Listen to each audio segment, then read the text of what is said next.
சரோஜா ராமமூர்த்தி அவர்கள் எழுதிய சிறுகதை தாயில்லா குழந்தை, எ ஃபேமிலி ஸ்டோரி.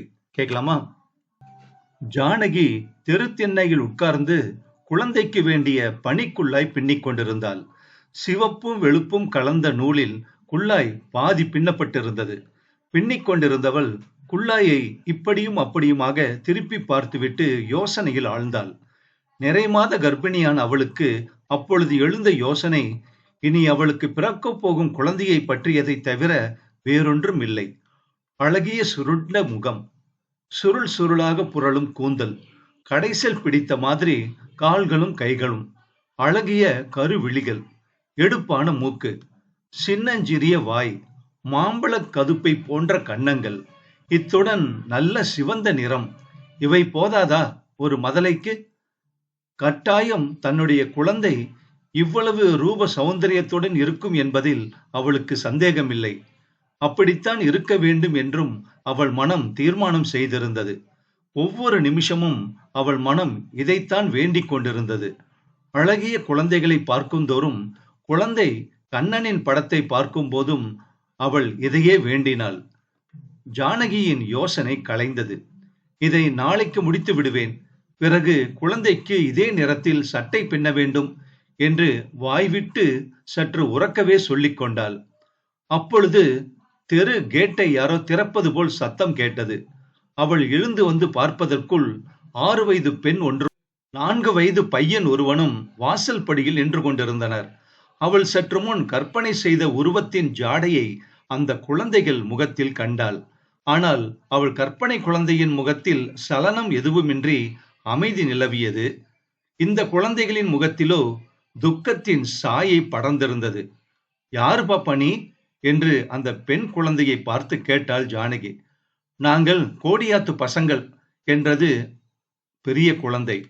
உங்க அம்மா என்ன பண்றா பாப்பா? உங்களை காணாவிட்டால் தேட மாட்டாங்களா என்று கேட்டாள் ஜானகி. எங்களுக்கு அம்மா இல்ல மாமி என்றாள் அந்த பெண் குழந்தை. பையனும் பரிதாபமாக முகத்தை வைத்துக் கொண்டான்.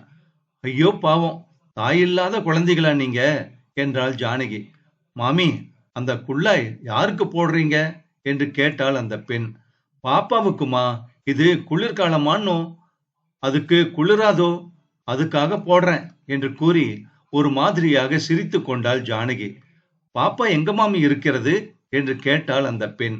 பாப்பாவும் இன்னும் பிறக்கவில்லை என்றாள் ஜானகி சற்று சங்கோஜத்துடன். அதற்குள் உள்ளே இருந்து, ஜானு ஜானு, யாரோடம்மா பேசின்னு இருக்க என்று கேட்டுக்கொண்டே ஜானகியின் தாயார் வெளியில் வந்தாள்.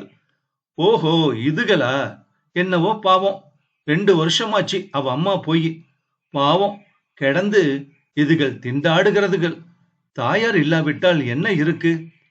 வாழும் பிள்ளை பேரினால்தான் அவள் அம்மா போனாள். அந்த குழந்தையும் போச்சு. பிள்ளை பெற்ற 4வது நாள் ஜன்னி கண்டு அவள் போய்விட்டாள் என்று எங்கோ யோசனையாக பரபரவென்று பேசிக்கொண்டே போனாள் ஜானகியின் தாயார். ஜானகியின் முகம் வெளிரியது. ஏனம்மா ஜன்னி கண்டது என்று கம்மிய குரலில் கேட்டாள் ஜானகி. பெண்ணின் கலக்கத்தை கண்டுபிடித்து விட்டாள் தாயார். இந்த விவரமெல்லாம் எதற்காக சொன்னோம் என்று தன்னையே நொந்து கொண்டாள். அது கிடக்கிறது ஜானகி, ஒரே இடத்தில் கால் வலிக்க எத்தனை நாள் உட்கார்ந்திருப்பாய்? எழுந்து போய் ஊஞ்சலில் சித்தே படுத்துக்கொள் போமா என்று பெண்ணை கடிந்து கொண்டாள் தாயார்.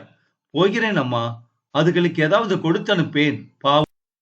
ஏம்மா, அவங்க உடையெல்லாம் கந்தலா இருக்கே, அவ அப்பா ஒன்றும் சம்பாதிக்கலையா? ஏன் இப்படி வைத்திருக்கிறார் இவர்களை? அதான் கேட்டதில்லையா, தாயில்லா தகப்பன் தாயாதி என்று? என்னவோ அதுகள் தலையெழுத்து.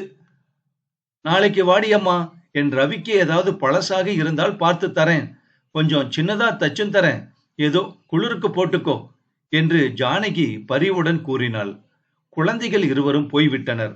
ஆனால் ஜானகியின் மனதில் விவரிக்க முடியாத வேதனையும் பின்னியது. ஊஞ்சலில் படுத்து தூங்க முயன்றும் பரிதாபமான அந்த 2 முகங்கள் தோன்றி அவள் மனோவேதனையை அதிகப்படுத்தின. தாயார் ஒருத்தி இருந்தால் இந்த குழந்தைகள் எவ்வளவு சீரும் சிறப்பும் பெற்று விளங்கும். இனி பிறக்கப் போகும் குழந்தைக்கு பனிக்குள்ளாய் பின்னும் தன்னை போலத்தான் அவளும் இருந்திருப்பாள். குளிரில் நடுங்கும் குழந்தைகளை ஆதரவுடன் அணைத்து படுக்க வைத்தாலே போதுமே, அந்த அன்புக்கு இந்த உலகத்தையே பணயமாக வைக்கலாமே. சி, என்ன துக்கிர அதிர்ஷ்டம் இந்த குழந்தைகளுக்கு. ஒருவேளை தன் குழந்தையும் இந்த மாதிரி ராசியில் பிறக்குமோ? ஜானகிக்கு தன் தாயார் கூறியது நினைவுக்கு வந்தது. பாழும் பிள்ளை பேரினால்தான் அவள் அம்மா போனாள் என்று. ஜானகியால் அம்மாதிரி நிலைமையை கற்பனை கூட செய்ய முடியவில்லை. அப்படியே அயர்ந்து ஊஞ்சலில் தூங்கிவிட்டாள் ஜானகி. அத்தியாயம் 2.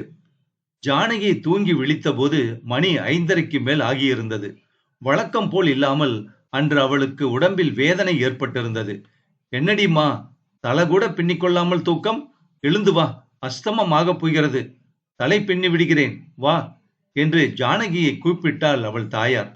போ அம்மா, எனக்கு உடம்பு சரியாக இல்லை, என்னவோ வேதனை பண்ணுகிறது என்று அழுத்து கொண்டாள் ஜானகி. தாயாருக்கு விஷயம் விளங்கி போயிற்று. அசடே, ஆற அமர விஷயத்தை சொல்லுகிறாயே, நர்ஸுக்கு சொல்லி அனுப்ப வேண்டாமா?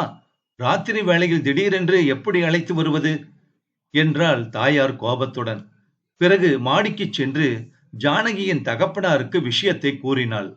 அங்கும் இங்கும் அலைந்து திரிந்து கொண்டிருந்தாள். மனசிலே பதட்டமும் கவலையும் நிறைந்திருந்தன அவளுக்கு. ஜானகி ஊஞ்சலிலேயே உட்கார்ந்திருந்தாள். மறுபடியும் கோடி வீட்டு குழந்தைகள் இருவரும் வந்தனர். என்ன மாமி உடம்புக்கு, மூஞ்சி என்னவோ போல இருக்கே என்று கேட்டால் அம்புலு என்கிற அந்த பெண். உடம்பு சரியா இல்லடி அம்மா என்றாள் ஜானகி. திரும்பவும் எதையோ நினைத்து கொண்டவள் போல் உள்ளே சென்று தன் பெட்டியை திறந்து 2-3 பழைய ரவிக்கைகளை எடுத்துக்கொண்டு வெளியே வந்தாள். அப்பொழுது ஜானகிக்கு காஃபி எடுத்துக்கொண்டு வந்த அவள் தாயார் அதை பார்த்துவிட்டு, என்னடி இது வேலை, என்ன அவசரம் முழுகி போகிறது இப்போது, உடம்பு சரியாக வேறு இல்லை என்று கடிந்து கொண்டே பெண்ணையும் அந்த குழந்தைகளையும் மாறி மாறி பார்த்தாள். அம்புலுவும் அவள் தம்பியும் தயங்கி ஒரு அடி பின்னே நகர்ந்தனர். இருக்கட்டும் அம்மா, மத்தியானமே கொடுக்க வேண்டும் என்று நினைத்திருந்தேன். பாவம், தாயில்லா குழந்தைகள் என்றாள் ஜானகி. சரி, நீ உள்ளே போய் படுத்துக்கோ. இந்தாடி அம்புலு, வெறுமனே வந்து வந்து மாமியை தொந்தரவு பண்ணாதே. மாமிக்கு சின்ன பாப்பா பிறக்கப் போகிறது, போ உங்க வீட்டுக்கு என்று கூறினாள் அம்புலுவிடம் ஜானகியின் தாயார். ஜானகிக்கு அடுத்த நாள் காலையில் ஒரு பெண் குழந்தை பிறந்தது. அவள் காத்திருந்தபடியே குறுகுருவென்று மூக்கும் விழியுமாக நன்றாக இருந்தது. ஆனால் பிரசவம் ஆனதிலிருந்து குழந்தையை கண்டு சந்தோஷப்பட முடியாமல் ஜானகிக்கு மயக்கம் போட்டிருந்தது. நான் என்னடியம்மா பண்ணுவேன், நேத்து மத்தியானம் அந்த கோடி விட்டு குழந்தைகள் வந்திருந்தன. பேச்சு வாக்கில் அவ அம்மாவும் பிரசவம் ஆகித்தான் போய்விட்டாள் என்று இவளிடம் சொல்லிவிட்டேன். அதிலிருந்து பாவம் தாயில்லா குழந்தைகள் என்று அங்கலாய்த்து கொண்டே இருந்தாள். அதுதான் காரணமோ என்னவோ. சுவாமி பகவானே, ஆபத்து ஒன்றுமில்லாமல் காப்பாற்றிவிடு என் மகளை என்று நர்ஸிடம் கூறி கவலைப்பட்டாள் ஜானகியின் தாயார். ஜானகிக்கு குழந்தை பிறந்திருக்கிறது என்கிற செய்தி அம்புலுவின் காதில் விழுந்தது. குட்டி பாப்பாவை பார்க்க வேண்டும் என்கிற ஆவல் மிகுதியால் ஓடி வந்தாள். தெருப்பக்கம் இருந்த அறையின் ஜன்னல் வழியாக உள்ளே எட்டி பார்த்தாள். ஜானகி அசையாமல் படுத்திருந்தாள். குழந்தை மட்டும் காலையும் கையையும் ஆட்டிக்கொண்டு படுத்திருந்தது. அந்த கள்ளங்கபடமற்ற முகம் ஜானகியைப் போலவே இருந்தது. பாவம், மாமி ஏன் இப்படி அசையாமல் படுத்திருக்கிறாள்? அவள் அம்மா ஏன் கண்ணில் ஜலம் பெருக நின்று கொண்டிருக்கிறாள்? டாக்டரும் நர்ஸும் ஏன் கவலையுடன் உட்கார்ந்திருக்கின்றனர்? இவ்வளவு கேள்விகளுக்கும் பதில் அறிய அம்புலுவுக்கு ஆசை. ஆனால் யாரை கேட்பது? அம்புலு நின்று கொண்டிருந்த ஜன்னலின் கதவு காற்று அடித்ததில் பட்டென்று மூடிக்கொண்டது. யார் அங்க கதவை மூடுறது என்று ஜானகியின் தாயார் அதட்டிக்கொண்டே வெளியில் வந்தாள். நான் சாத்தல மாமி, காத்துல மூடிக்கொண்டது என்று பயத்துடன் கூறும் அம்புலுவை பொறி பறக்க விழித்து பார்த்தாள். ஓங்கள் ஏண்டி சனியன்களா, உங்களை யார் இங்கே வர சொன்னது என்று கத்தி விட்டு உள்ளே நுழைந்த போது ஜானகி மெதுவாக கண்களை திறந்து பார்த்து அம்மா என்று கூப்பிட்டாள். மாமி ஏன் கண்ணை மூடிட்டு படுத்திருந்தா? ஒருவேளை நம் அம்மா மாதிரி மாமியும் போய்விட்டாளோ? சுவாமி ஏன் தான் நல்லவர்களை எல்லாம் அழைத்துச் செல்கிறாரோ என்று நினைத்து வருத்தப்பட்டாள் அம்புலு. கடைசியில் பாப்பாவை பார்க்காமல் வந்து விட்டோமே என்றும் அவளுக்கு குறையாக இருந்தது வீட்டுக்கு வந்த பிறகு. அத்தியாயம் 3. ஜானகிக்கு உடம்பு குணமாகி தலைக்கு ஜலம் விட 15 நாளைக்கு மேல் ஆகிவிட்டது. அந்த நாட்களில் ஒரு தினமாவது அம்புல் அவர்கள் வீட்டு பக்கம் போகவில்லை.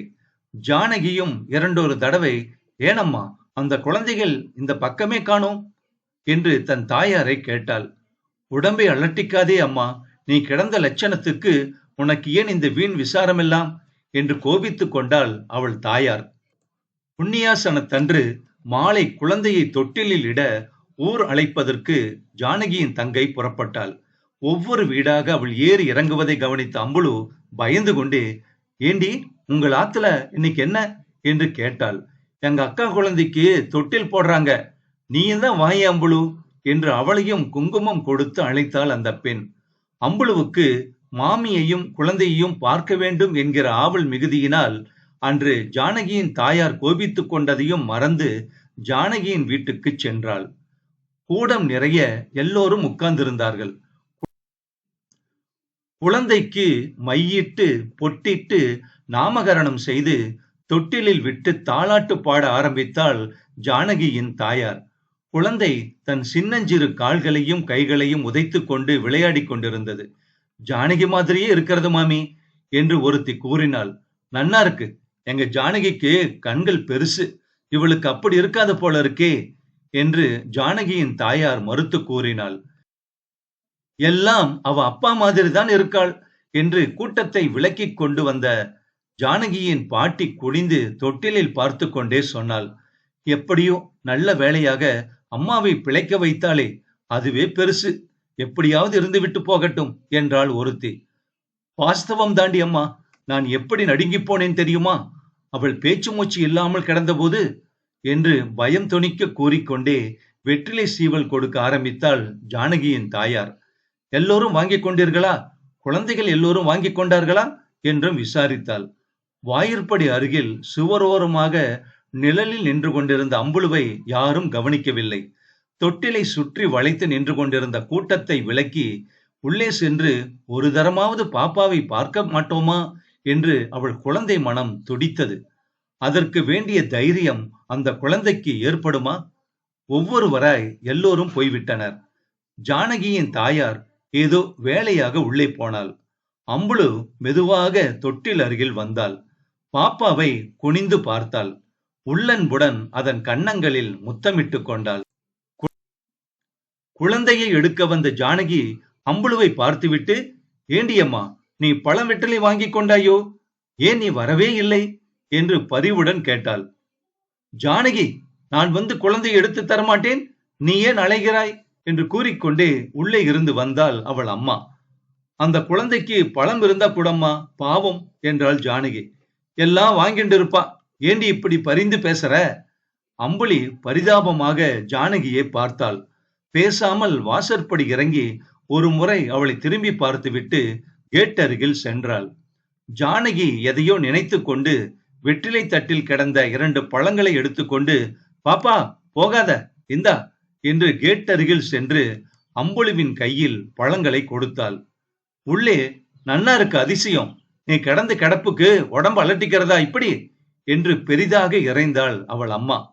பாவம் அம்மா, தாயில்லா குழந்தை, நான் இந்த தடவை என் குழந்தைக்கு தாயாக பிழைத்தேனே, அதன் மனதை புண்படுத்தலாமா? என் குழந்தைக்கு தாயாக நான் நன்றாக இருக்க வேண்டாமா என்று கேட்டுக்கொண்டே குழந்தையை எடுத்துக்கொண்டு உள்ளே சென்றாள் ஜானகி. அவள் மனம்தான் ஏதோ பிரமாதமான காரியம் ஒன்றை செய்துவிட்டதாக திருப்தி அடைந்தது. தாயில்லா குழந்தை சிறுகதை முற்றும்.